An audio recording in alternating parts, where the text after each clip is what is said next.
Abominable. Abominable. Abomin. What is the trouble with this? I recently watched the film Abominable. Uh, Jesus. I recently watched the film Abominable. Abominable. I recently watched the film Abominable.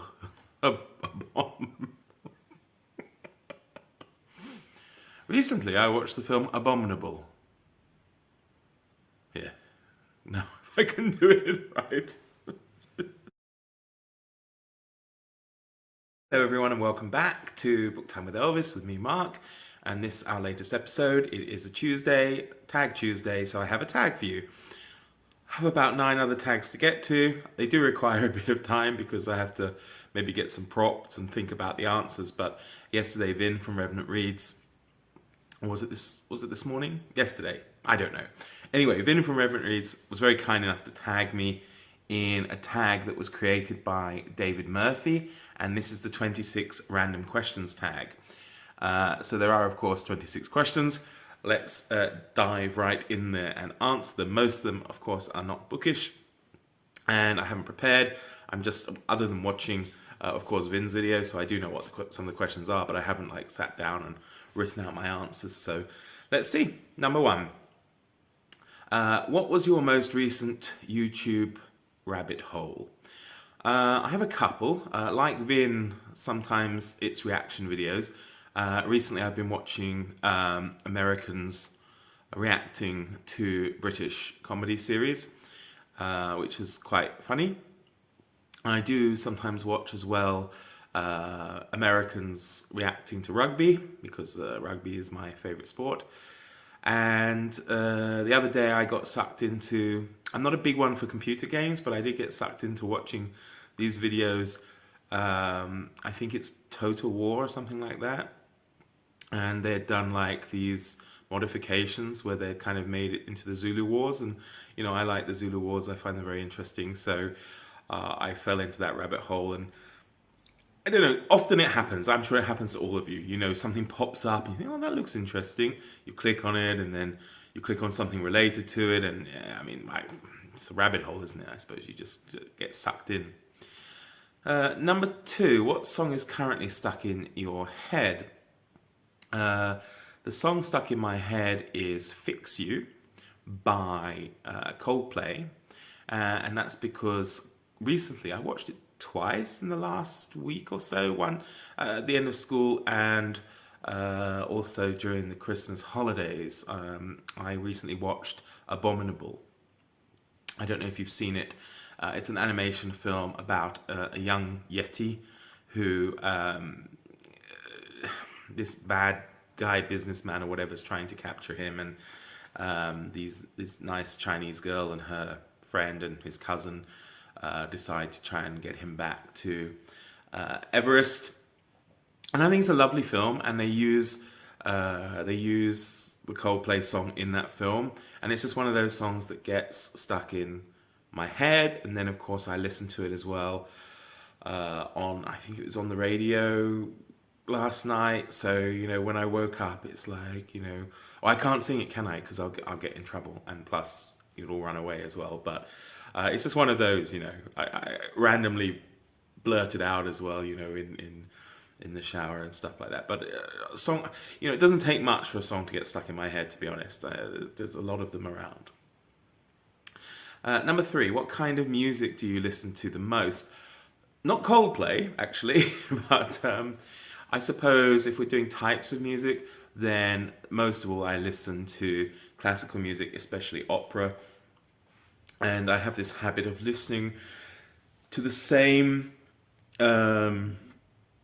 opera, but just different versions. So, for example, I love The Marriage of Figaro, and I never get tired of listening to it in its entirety, but I do like sampling different versions, even versions in different languages. So it's originally performed in Italian, but I've listened to it in English, which wasn't that good. In German, it was all right, actually, but still, of course, the best version is Italian. And sometimes I even watch them. I have a couple of videos of performances by like the Royal Opera House and things like that. But I would say these days, classical music is what I listen to most of all. I like to have it on when I'm reading as well, even if it's just a relaxing piano piece or something like that. So, yeah.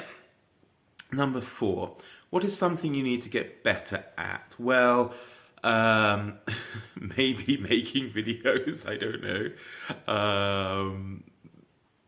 Maybe attracting new viewers and that kind of stuff. I don't know. No, seriously, like as Vin said, I mean, we're both full physiqued gentlemen, and I suppose I could certainly do with some getting in shape, less rounded shape. Doing more exercise, eating healthier, and just trying to live a healthier life. It's certainly something I need to get better at, as well as my Czech language ability, because I would like to perhaps in the future go for citizenship, which in order to do so I need to be at a specific level of Czech language. And my Czech isn't terrible. I mean, I understand a lot, but it's a very difficult language. You've got to learn 7 different cases. The proper nouns even change. It's very tricky, but I do need to get better at it for sure. Number 5, do you set goals? What are your goals for the end of the year and for next year? I try not to set too many goals because I find that I will not make them. It's like with my Goodreads, I generally set it to something that's achievable, and then I feel good when I go past it.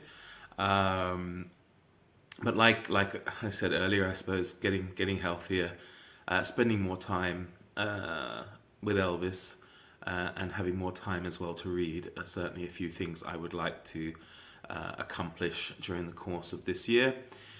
Number 6, when was the last time you lost your temper? It was maybe, I don't know, 3 hours ago at school. The kids, I had the first class, they're 6 years old. I know I'm going to sound like a monster if I'm saying I lost my temper. I mean, there's lose your temper and lose your temper. I mean, I didn't go crazy, but I raised my voice. For me, that's losing my temper. I raised my voice because, the kids were super excited to see me. Of course they were. And they just were really excitable through the entire lesson. And it took place after lunch. And some bright spark decided today's lunch would be těstoviny s mákem. And what that is in English is pasta with poppy seeds. So it's like poppy seeds and sugar and I think maybe melted butter on pasta. It's horrible. Personally, I don't like it anyway. I don't like a sweet thing for lunch. It always makes me tired, so I didn't have it, but of course the kids love it, And so I ended up in a class with, 15 or so 6-year-olds who just come back from lunch. A sweet lunch. They're all jacked up on sugar, and they were insane. So I raised my voice just a little bit, but I'm not a monster. Do you swear too much? That's number 7. Do you swear too much?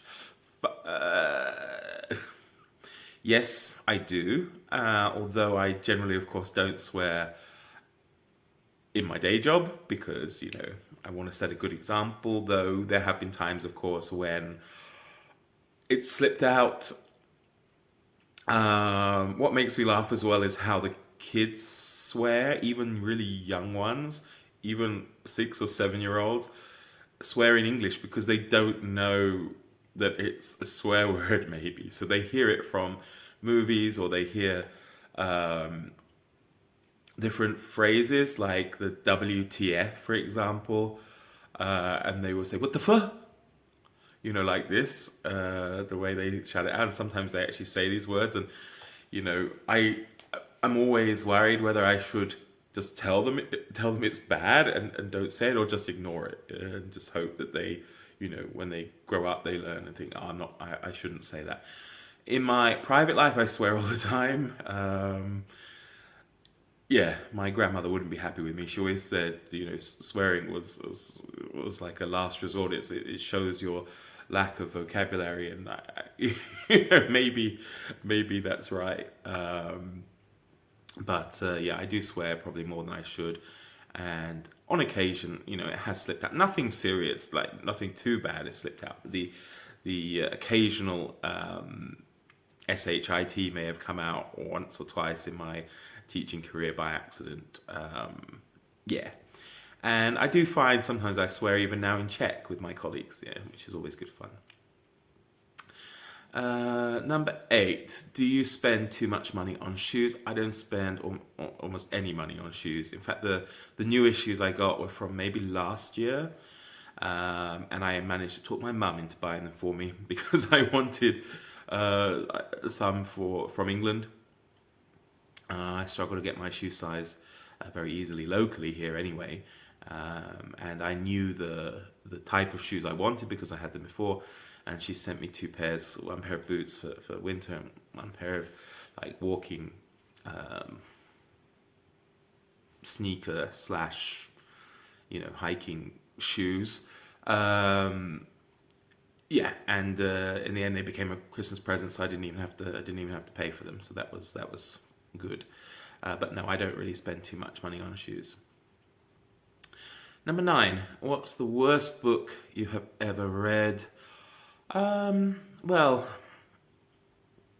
I certainly never finished, I don't think, a worst book.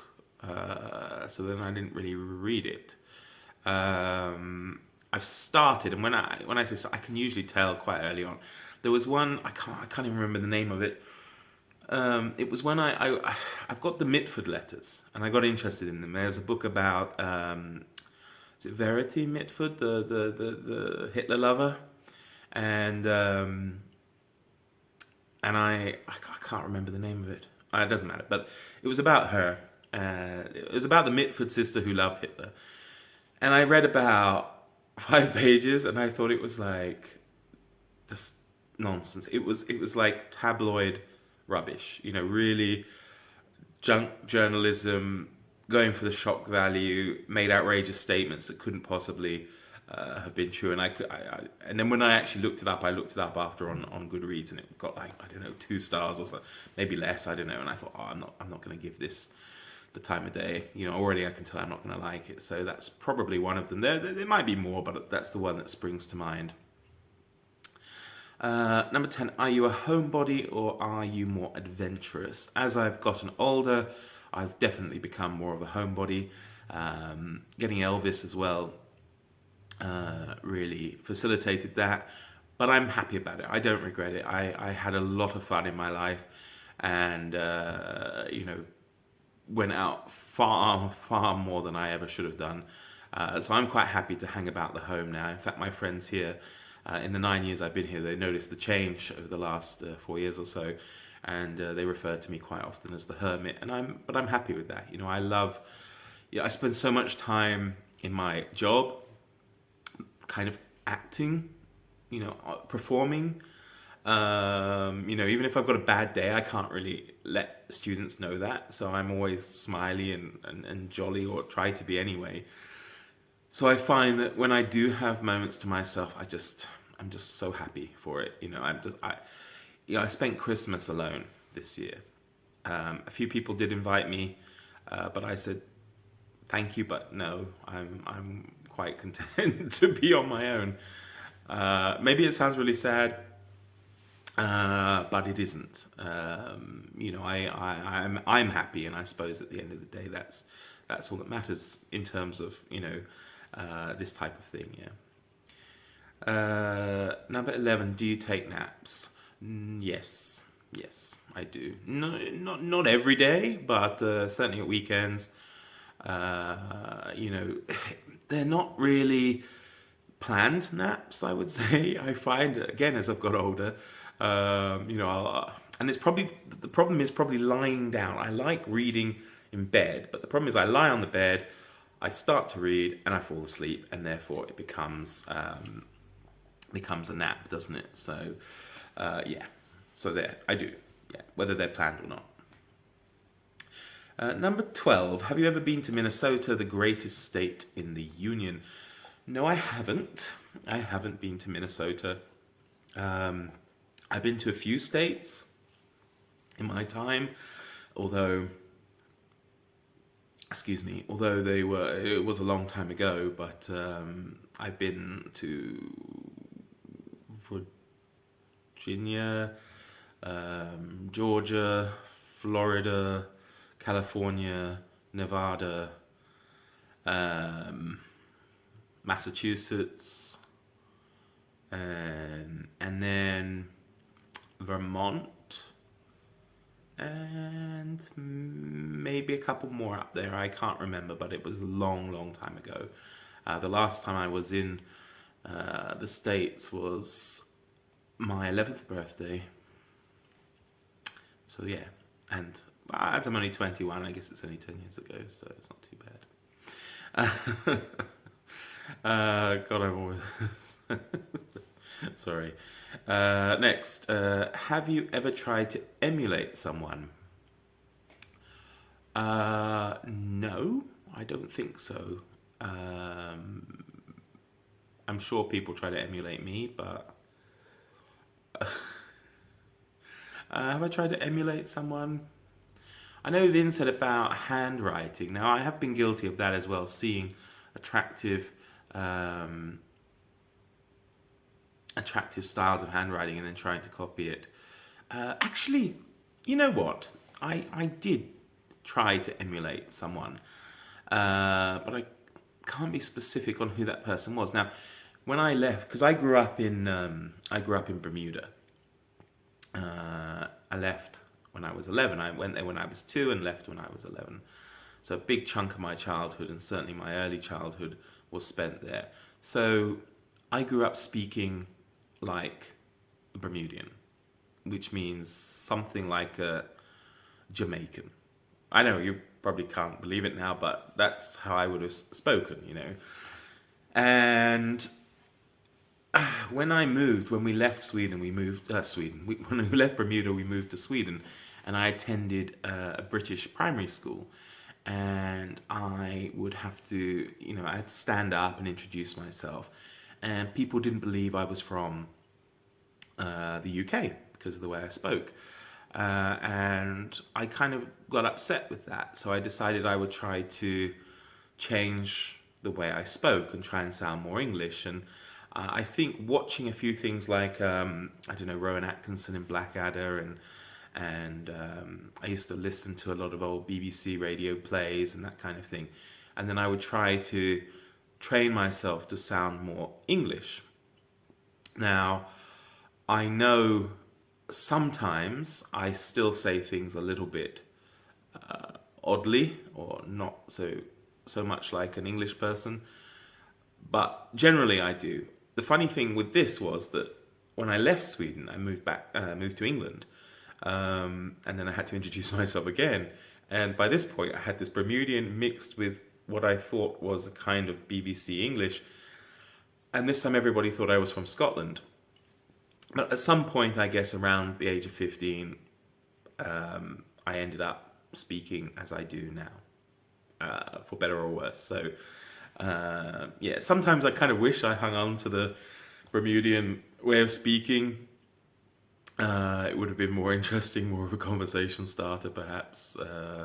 But this is how I sound now. So I guess I did try to emulate people in terms of changing the way I spoke. So there we go. Number 14. What is the worst food you have ever eaten?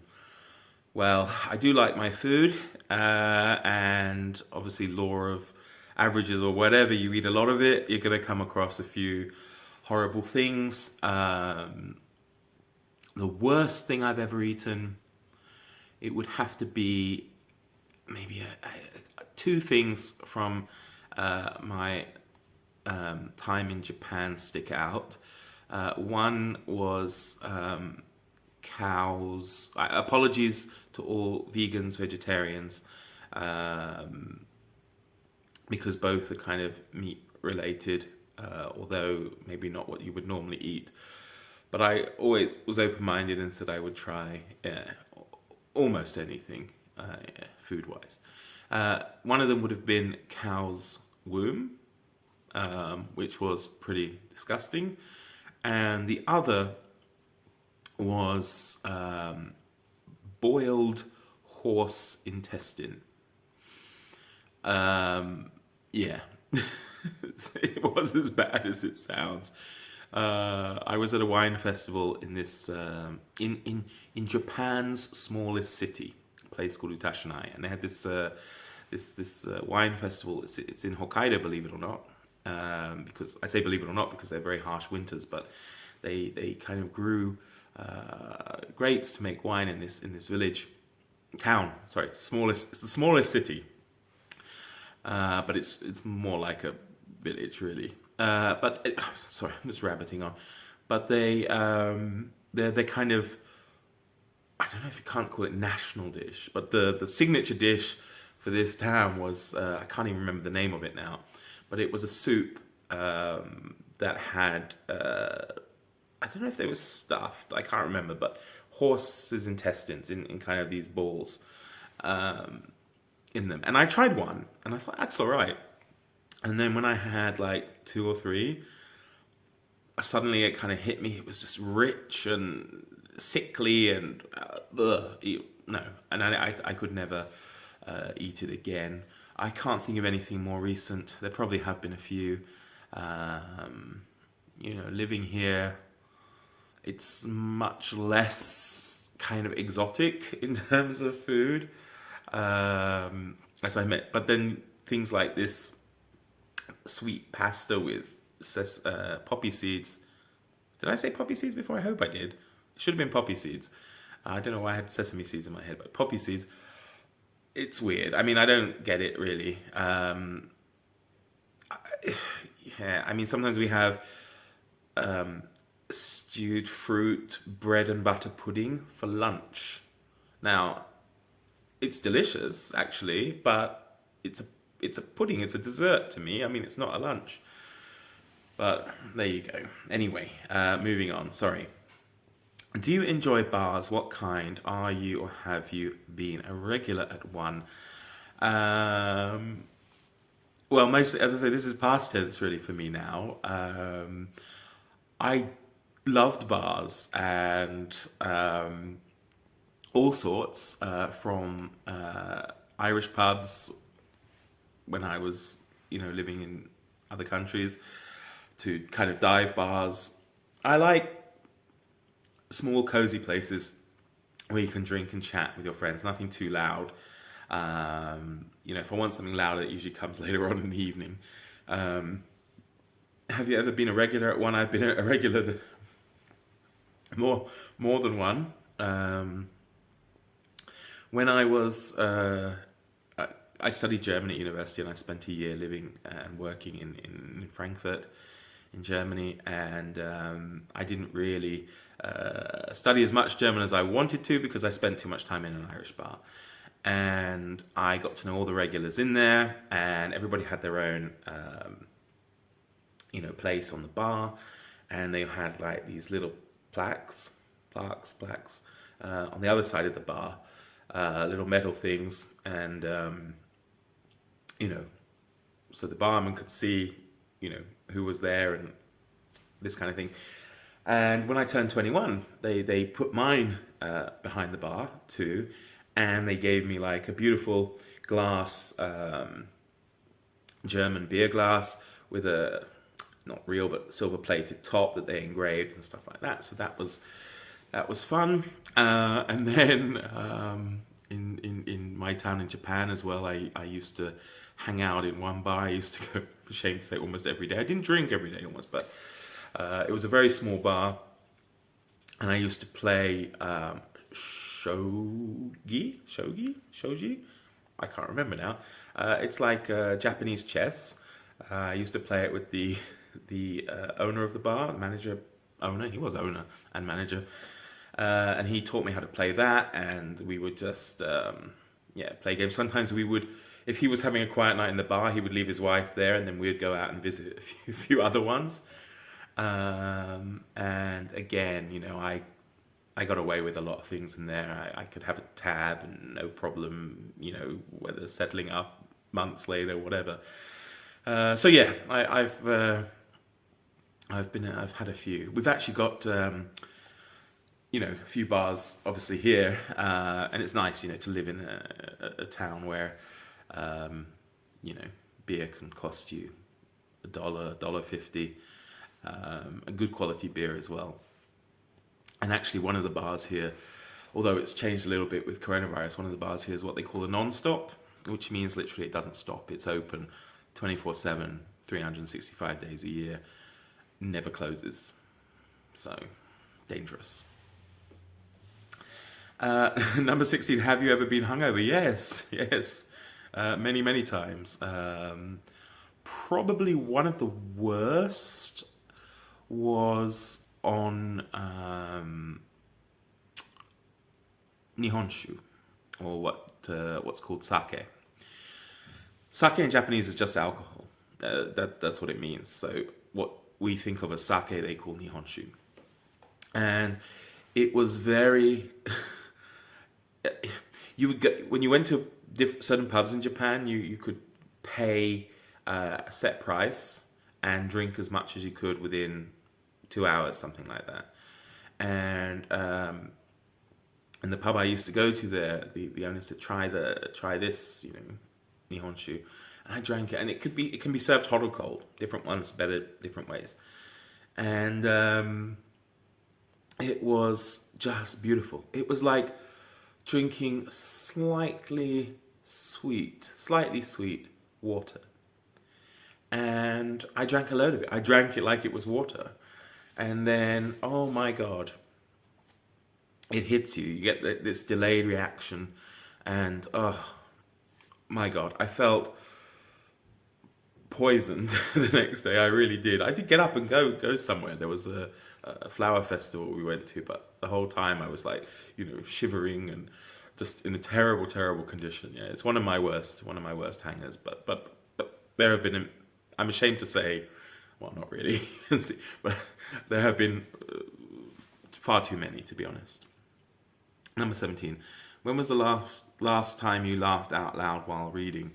I don't know exactly. Definitely back in July we read 3 Men in a Boat, which anyone who watches the channel knows. It's one of my favorites. So certainly in that I would have done. I'm trying to think more recently. I don't know. Sorry, I'll gloss. I'm almost half an hour in already, so I must move on. Number 18. How would you label or describe yourself politically? Like Vin said, actually, I would be similar to him, kind of centre-left, or to the left of centre, whichever way. I do have certain strange things. I'm quite conservative in my view, that's with a small c, on some things. I believe in kind of, I don't know, what can I say, like certain values, manners, certain things kind of rub me up the wrong way. I can be a bit right-wing curmudgeon on some things. Nothing serious, yeah. I'm not ever, racist or anything like that, but certain things maybe to do with law and order or discipline. I went to a very, very highly disciplined school as a primary school that still had corporal punishment. I was going to say capital punishment, corporal punishment, and this kind of thing. And I'm not sure that I totally disagree with it. I don't know. So these kind of things I can be a little bit on the right, but when it comes to, equal rights, equal opportunities, gay marriages, whatever, all these things, I'm absolutely in favor of anything. I mean, whatever you want to do, as long as it doesn't hurt anybody else, do it. I haven't got a problem with it. Legalization of drugs, all these sorts of things. I'm very liberal. I do believe in the wealthy having to pay a fair share of tax and things like this. I'm very anti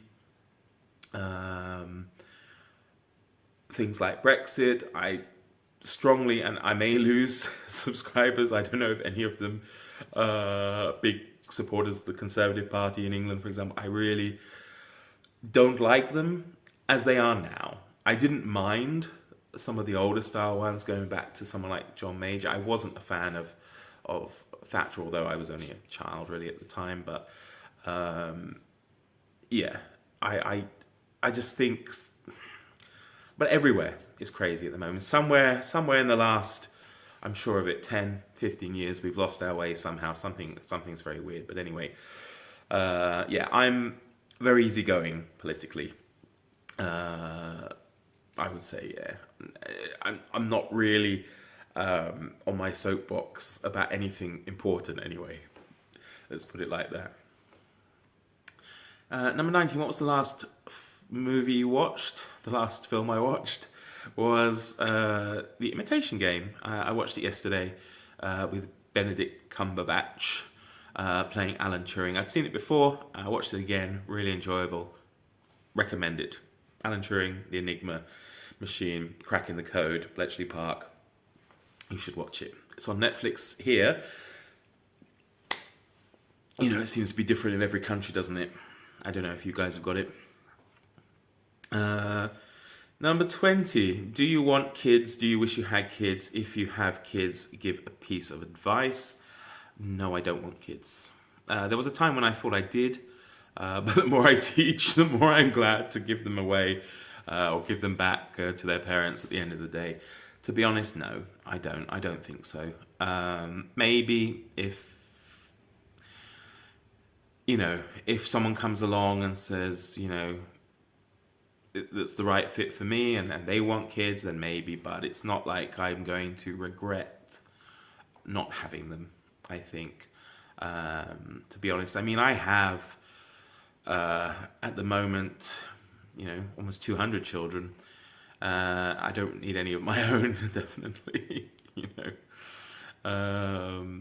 Number 21. Do you get along with your siblings? I have one sibling, a younger sister called Claire. We get on. Yeah, we certainly get on better now. We live in separate countries. But we are quite close. I mean, it's about 14 months between us. We didn't always get on as kids, but certainly as we've got older, I think we get on. I mean, I love my sister dearly. I haven't always been the kindest brother. I admit that. But yeah, I think we get on, definitely. Number 22. What is a book you have serious issues with but love? Again, like Vin said, I guess, well, you see, I love the books. Do I really have issues with them? I mean, I agree with him with the old books, the classics that have racism in them. Books, for example, by H. Rider Haggard. I love them. They are unacceptable in today's terms, in terms of the language they use, but they weren't written today, and the stories themselves are great. So I have a problem. Like I cringe when I read the racist language and things like that, but it's not like I'm going to waste my breath complaining about it because he's been dead probably close to 100 years and what's done is done, and they're not meant to be nasty. It's just unfortunately the way things were.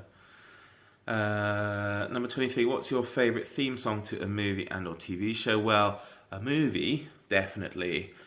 My favorite, just like Vin, is from the 1978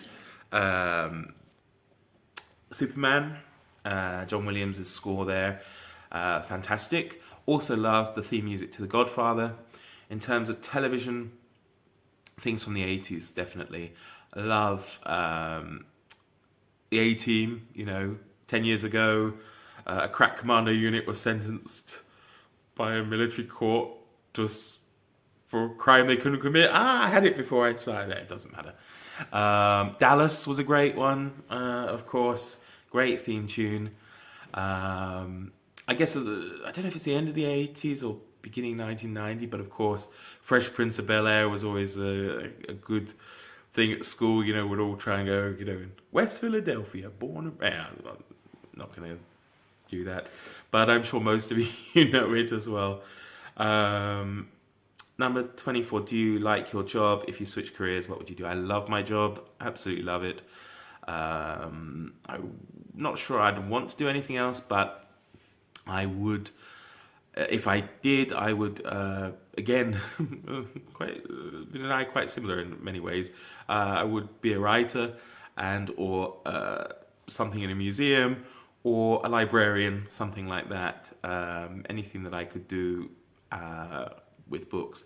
I don't know if professional booktube is an option. I guess I'd have a long way to go for that, but yeah, something like that. 25. What is something you love about the city you live in? I love the fact that I live in a really beautiful town. I mean, town and city in Czech, it's the same word. It doesn't really make a difference, but it is a town on most of Anglophone standards. It's beautiful. There's a fantastic square. I live very centrally. Cafes around the square, which I love sitting out in, reading in. Obviously not at the moment. It's a bit chilly, but there's. Yeah, I mean, young people think it's quite boring here, but I like it. There's enough for me. Although I'm going to be moving somewhere even smaller, just to a village with 160 odd people. So maybe I'll make this again in a couple of years, and we'll see. We'll answer that question later. Number 26, last one. Who is your celebrity crush? I don't really have one at the moment. If we're talking about in the past, I guess I had two. Certainly one of them was non-sexual, but I did have a thing, like I really liked him. Yes, it was a man. Ray Fiennes. When I was like a teenager and I watched The English Patient, I thought he was fantastic. So I wanted to watch everything with him in it. I just really liked him. And I guess it was more to do with, I don't know, the way he spoke, carried himself, something like that. And maybe the character from it, I don't know. But I definitely had a thing about him, but nothing, of course, like Seinfeld said, not there's anything wrong if I did, of course. In my teenage years, it would have been understandable. In terms of a female, the only one that springs to mind would have been in my late teenage years, I guess around, actually I probably would have been 17, 18, maybe 19, I don't know if anyone remembers her, that tennis player, Russian, Anna Kournikova. I really liked her. Yeah, I thought she was great. And that's that. Tag people, I really have no idea who's done it or not. So I've gone on long enough. So if you want to do it and you watch this video and think, yeah, this is great, I want to do it, then you're tagged.